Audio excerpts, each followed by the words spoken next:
Are you having problem with your Warzone? Is it not opening up? Do you hit the play button and it just says playing now and after a while it just disappears and nothing happens? Well, let me show you a quick and easy way to fix it. All you have to do is open up Task Manager. When Task Manager opens up, close out battle.net. You can just hit B to go all the battle.nets.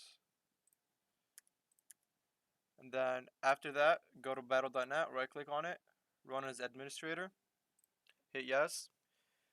Wait till it opens up. I've literally tried everything, all the YouTube videos, deleted, re-downloaded the game, checked the files if they were corrupt. Nothing used to work. But after I did this, every time I open my computer, I have to redo this. I hit play, the game just starts opening up. So every time you restart your computer, you turn it off, redo this, open up battle.net, close it, run it as administrator, hit play, and then it should open up perfectly. If this worked out for you, please leave a comment down below and leave a like on the video. Thank you.